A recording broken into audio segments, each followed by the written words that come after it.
Ladies and gentlemen, welcome to part one of a two-part series on durable learning. So, the first thing that you need to ask yourself when you're studying is, what is my purpose? Now, there are two general purposes for studying. The first one, which you are probably very familiar with, is studying for a test. Sunung imyongoshi. Or if you are trying to go overseas, the GRE. These tests are the best way to study for these tests is to focus on memorization and caution. Generally speaking, you should look for the wise sayings of famous people in your field and try to memorize them. If you can't find a wise person or a famous person, you should listen to your teacher and copy what they say and what they do. This will prevent you from making mistakes, and for when you're studying for a test in this way, avoiding mistakes is probably the most important thing you can do.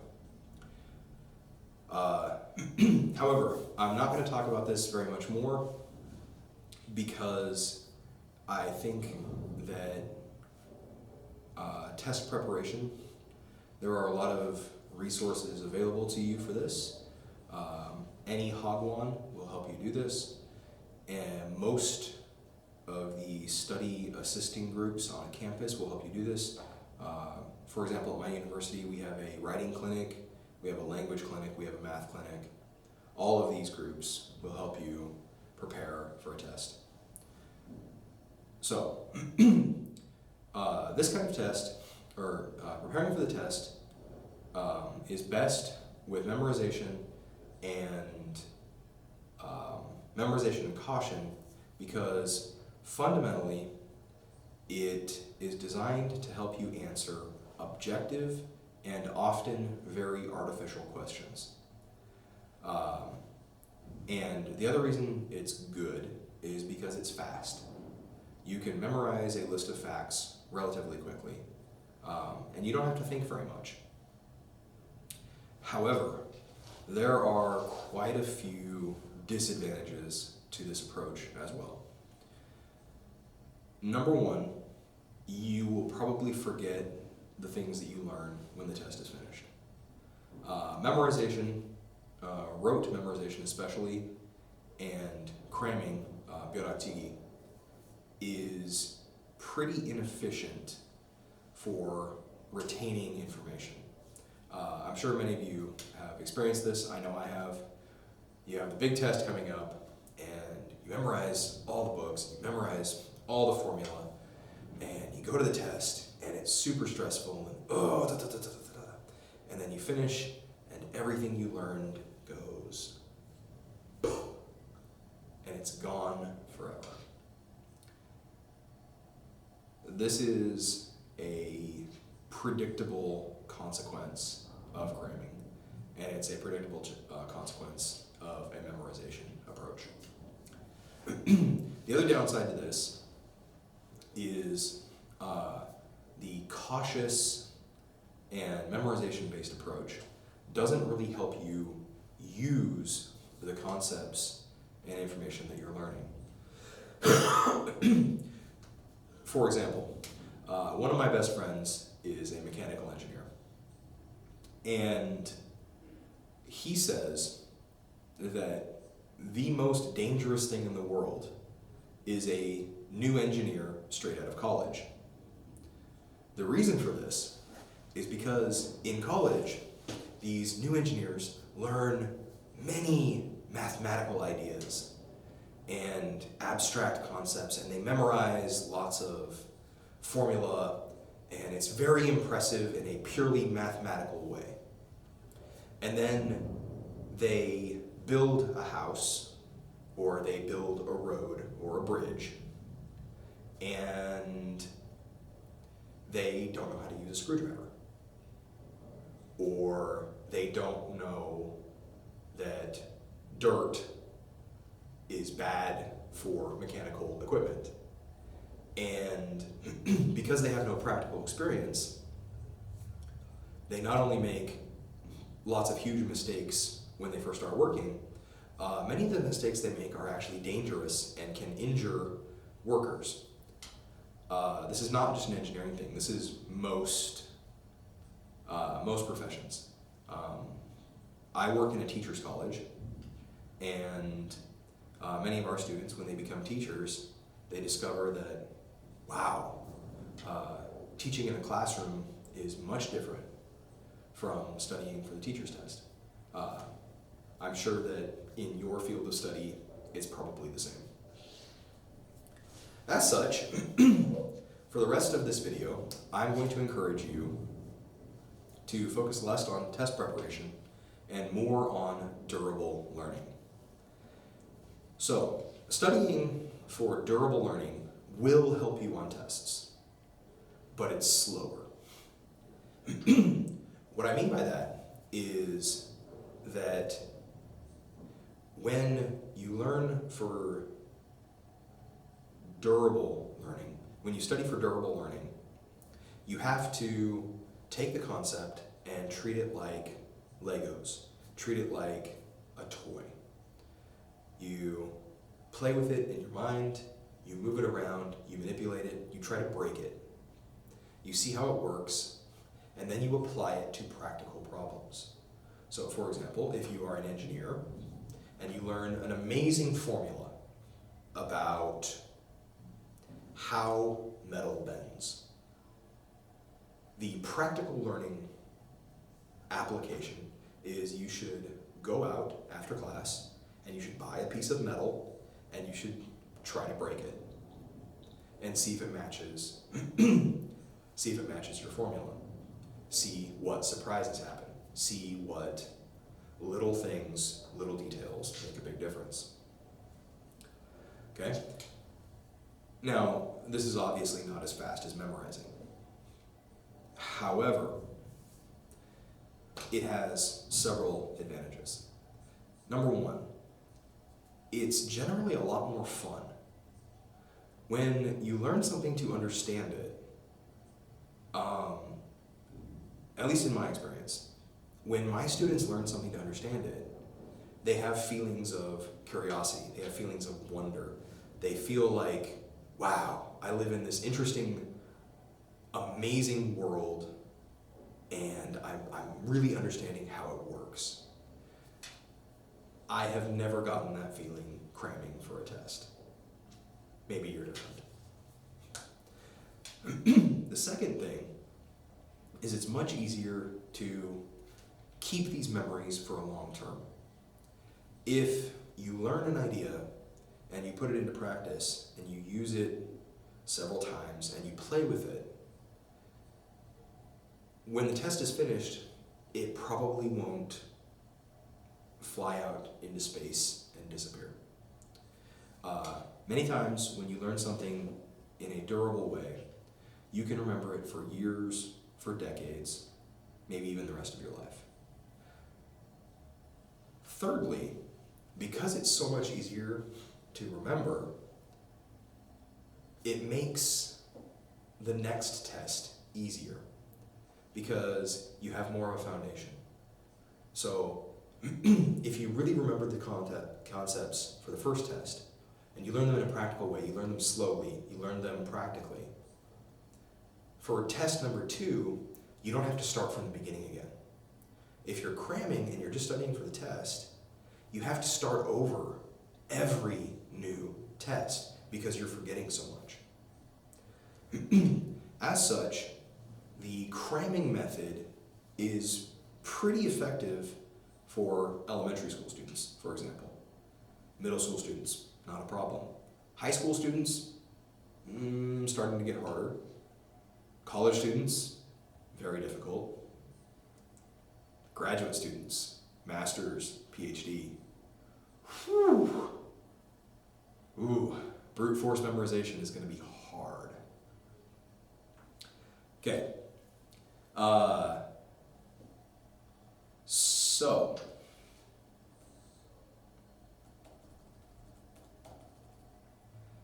let's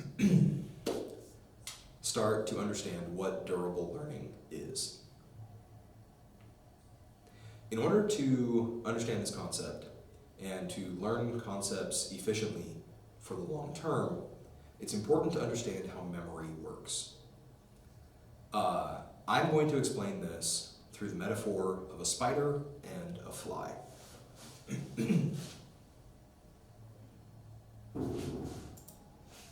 Alright guys, welcome back to part 1, durable learning. So, I wanted to explain the nature of memory with a metaphor. So, for this metaphor, we are going to pretend that your brain is a spider, and that the thing you want to learn, the idea that you want to learn, is a fly. So, when you cram or when you memorize things, you are acting more like this.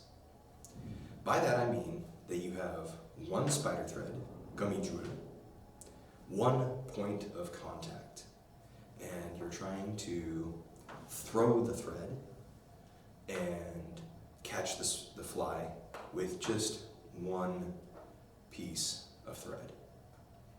Now, this is possible. It sometimes works, but it's hard. So, if we look here at the list of problems, number 1 here, there's only one point of contact. There's only one thing connecting you to the idea. In this case, it's your memorization. So outside of memorizing, there's no contact between you and the idea. So only one point of contact. Just like the spider throwing the thread at the fly, if he catches the fly, there's still only one point of contact between the spider and the thread and the fly. Okay, so number 2. Throwing the spider thread is hard. You miss many times. This is the same with Byoraktigi, or cramming style education. Many times you memorize a list, and you look at the list a second time, and you have forgotten everything. At least I do. Maybe you're smarter than me. Third one is that once you catch the fly, once you catch the idea, because there's only one point of contact, there's a very high chance that the fly escapes. The fly gets you. Oh, there's a thread. Oh, but gets away. This happens very often with cases of cramming, Byoraktigi. So, this over here is a model of your memory when you're just trying to remember by rote. Okay? This is not very efficient long term. I don't recommend it. The only time I recommend doing this is when you have a test coming up soon and you don't have time to do anything better. Okay. Now, the other way we can learn something is through the durable memory method. So, in the durable memory method, we have your brain, the spider, and now we catch the fly with 1, 2, 3, 4, 5, 6 points of contact, and now these points of contact, they reinforce each other. So this one makes this one stronger. This one makes this one stronger. So the contacts, the more contacts you can make with an idea, the stronger each contact becomes. Number 2, it is much easier to understand a concept in this way because it's in context. Okay? And this is the biggest difference. It is much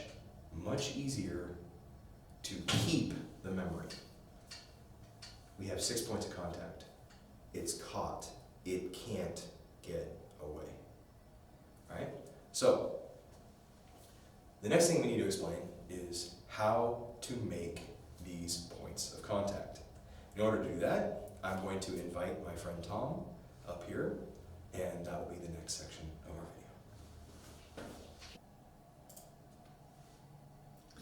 video. Alright, so this is my friend Tom. Hello. Tom's brain is up here.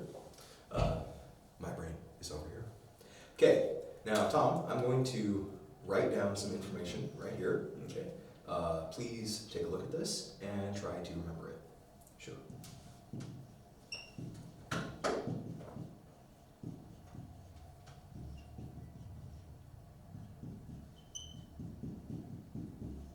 Okay, 4.00 times 3.48 times 8 OHV TBI FE.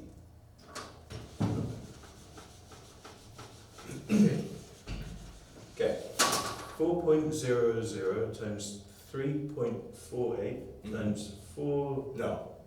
No? No. 4.00 Mm-hmm. times 3.48 Yes. times 8 Yes. times. No. No.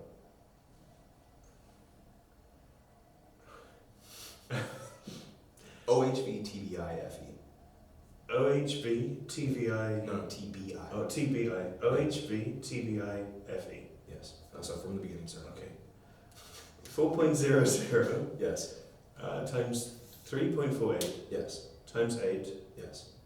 OHV Yes. TBI Yes. FE. Yes. What does that mean? I have no idea. You have no idea. Okay. So, Tom is struggling to remember this because the information I wrote right here has only one point of contact with his experience. Namely, I asked him to memorize it. So, with only one point of contact, was that difficult for you to get through, sir? It was. It had no meaning to me apart from the numbers and letters themselves. So I didn't know what it meant. It had no basis in my understanding. Yeah. Well, for me, it's very easy because it's 4.00 times 3.48 times 8 OHV TBI FE. Okay. Did you forget? By the way, did you forget? Okay. 4.00 times 3.48 times 8 OH. I totally forgot. Okay, so this, for Tom, there is only one point of contact. The only time Tom has ever come across these numbers and letters is right now. Does this connect to your experience in any way? No, it's not even someone's Wi-Fi password. Do you have any emotion about this? Confusion. Confusion. Do you have any sense memories of this? I have none. Does it make you think of any relationships? It has no foundation for me. No foundation at all. Okay. Now, let me show you what these numbers and letters mean.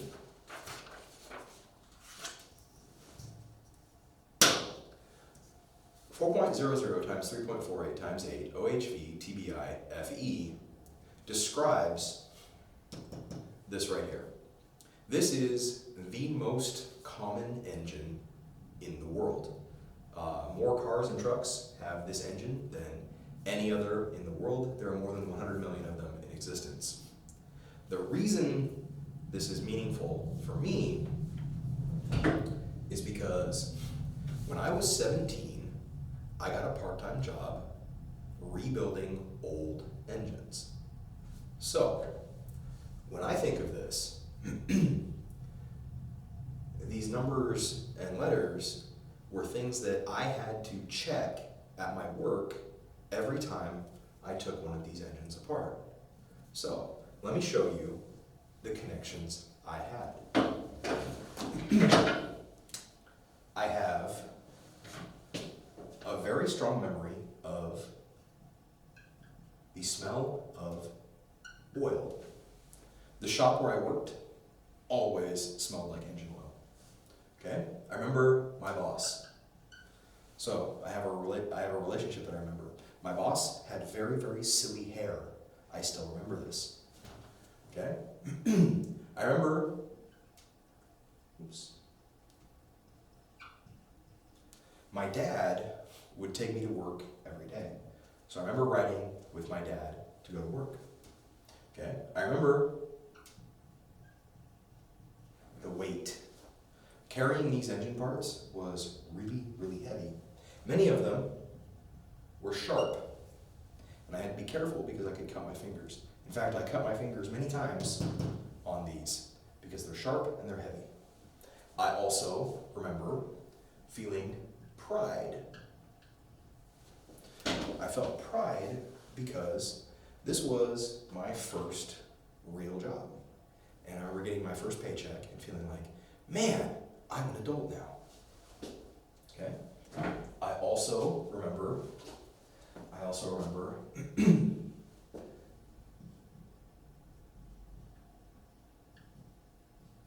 learning how to take an engine apart. Oops, sorry. Okay. And last of all, I remember that I had to quit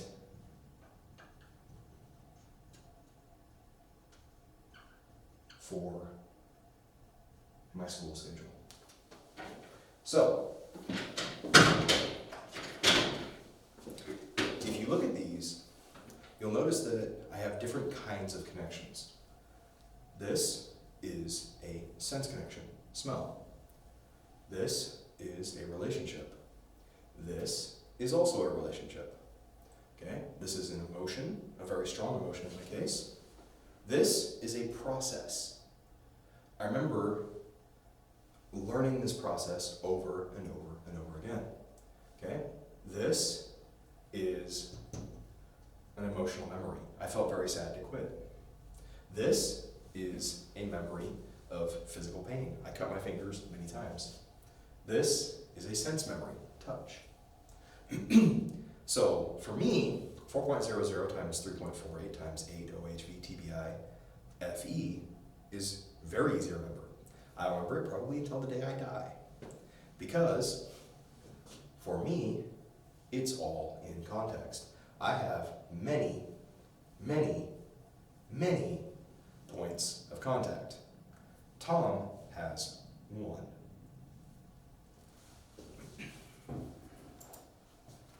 All right, so now that we've gone through an example of how context and different points of contact make it easier to remember things, I'd like to explain the theory behind this. So, one of the leading researchers in this field is Zoltan Dornier, and he has demonstrated through several studies that vividness and imagination, the ability to vividly feel and feel physically, feel emotionally, is important in motivation and also in memory. So, in order to apply this principle to your life, it's important for durable learning that you connect as many emotions, relationships, feelings, and sensations as possible to your study. For example, if you are learning about the law, I would strongly recommend that you interview people in prison. It doesn't have to be about the law. Interview them about their experiences. Interview lawyers. Watch a public court proceeding.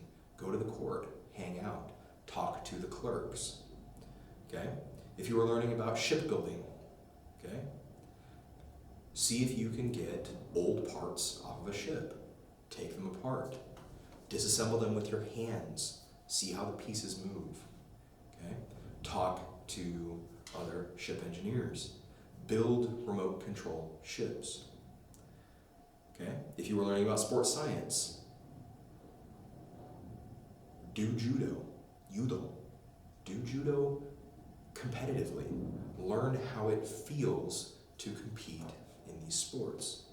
Learn, if you're doing sports science, learn how to cook so that when you help your future clients with their diets, you know how to make healthy and delicious food from experience rather than just from theory. This goes for almost any profession. The more taste, touch, sound, smell, and sight you can connect to your studying, the easier it will be for you to remember. The more relationships, experiences, and emotions you connect to your study, the easier it'll be to remember, and the easier it'll be to connect it to your practical experiences later on. Thank you for watching. This is the end of part 1.